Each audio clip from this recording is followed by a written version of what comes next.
안녕하십니까. 통찰TV의 조승재입니다. 이번 주제는요, 코로나 이후에 거대한 지각 변동 어떻게 일어날 것인가, 이런 주제를 가지고 말씀을 드리도록 하겠습니다. 자, 이 기업들의 디지털 전환이 가속화되고 있죠. 모든 주체의 변화가 시작되었다, 이렇게 말씀드릴 수가 있을 것 같아요.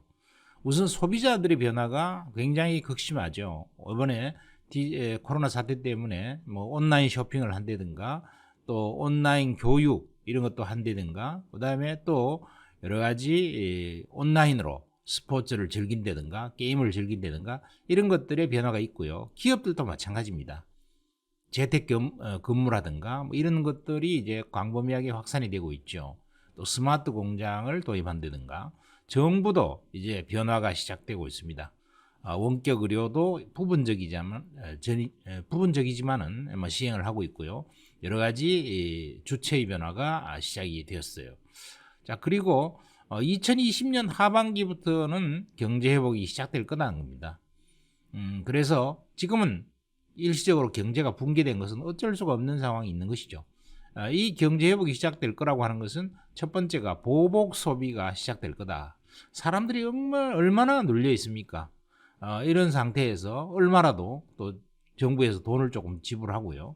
그 다음에 글로벌 양적 완화 때문에 돈을 너무나 많이 풀었다는 것이죠. 그 효과가 결국 나타날 수밖에 없을 거다 하는 것이고, 그 다음에 디지털 네트워크의 인프라 강국들은 이번 국가적인 위기에서도 잘 대응하고 있어요.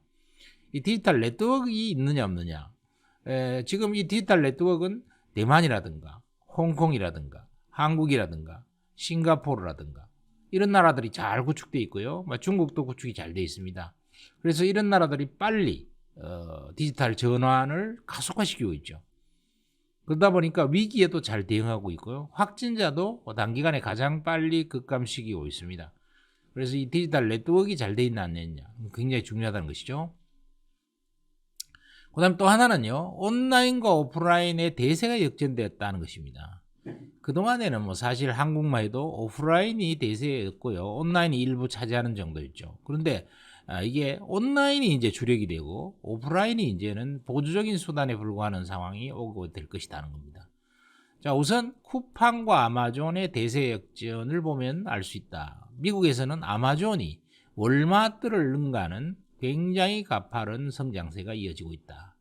그래서 이 아마존은 인원도 엄청나게 뽑고 있는데요, 월마트는 인원을 더 이상 늘릴 수가 없는 상황이다. 오히려 줄여야 되는 상황이다 하는 것이죠. 또 한국에서는 이 쿠팡이 정말 무서운 속도로 약진을 이번에 했습니다. 자, 온라인의 이 무서운 대약진을 수치적으로 우리가 살펴보면요, 2019년 2월 같은 경우에는 온라인과 오프라인의 비중이 39대 61이었어요. 온라인이 39였고요, 오프라인은 60이라서 압도적으로 거의 온라인의 2배 가까이 오프라인이 차지하고 있었죠. 그런데 딱 1년 만에 이번에 코로나 사태가 벌어지니까 온라인의 비중이 49%, 오프라인의 비중이 51%에서 거의 절반 정도까지 바로 1년 만에 따라붙어 버렸다는 것입니다. 그래서 굉장한 어떤 단기간의 변화죠.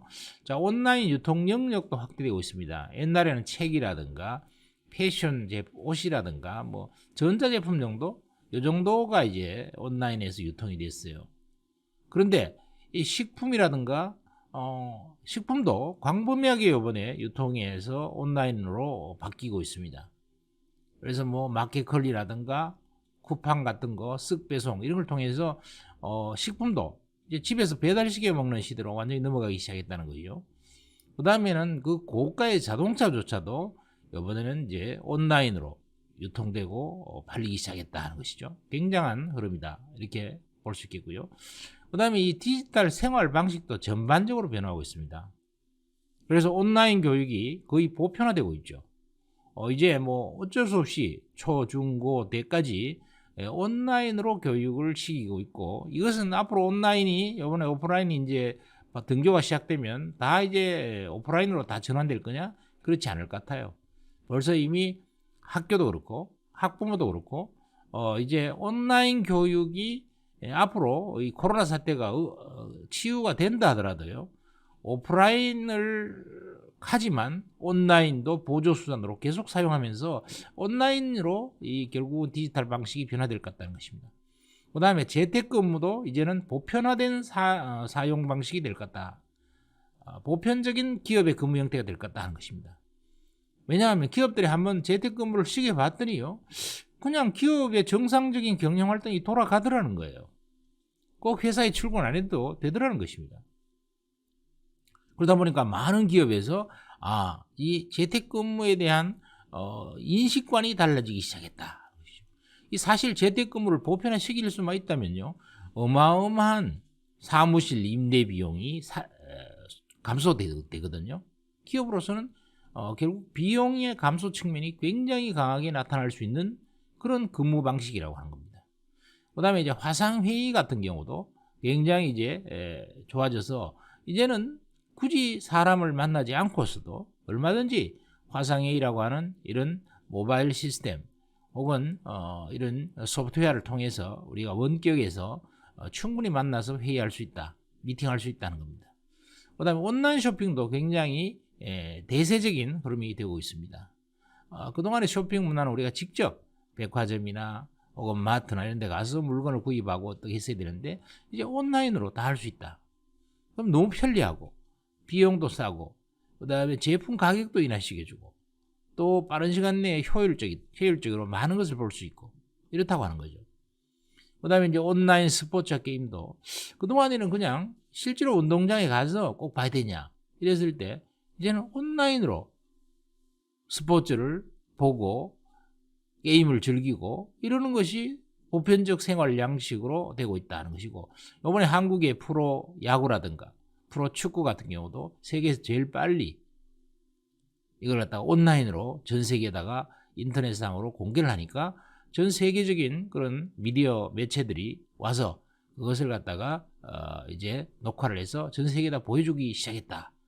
그래서 K e스포츠 또 K 온라인 스포츠 중계 이런 것들이 공통적인 생활 양식이 되었고, 한국이 또 그 표준 모델을 제시하고 있다는 측면에서 한국에 대한 국격이 앞으로 엄청나게 올라가면서 우리나라 제품에 대한 선호도도 앞으로 좋아질 것 같습니다. 그래서 정말 이 디지털 생활 방식이 이번에 많이 변하고 있다. 엄청난 지각 변동이 일어났다. 이런 것들을 여러분들이 잘 살피셔갖고 여러분들도 이 지각 변동이 일어나고 있는 이 세상에서 내가 무엇을 어떻게 바꾸어서 내가 있는 기업 또 나의 생활 양식 이런 것들을 변화할 것인가 하는 것에 대해서 깊은 성찰이 필요한 때다. 이렇게 말씀드리겠습니다. 자, 구독과 좋아요 눌러주시고요. 더 좋은 콘텐츠로 앞으로 찾아뵙도록 하겠습니다. 감사합니다.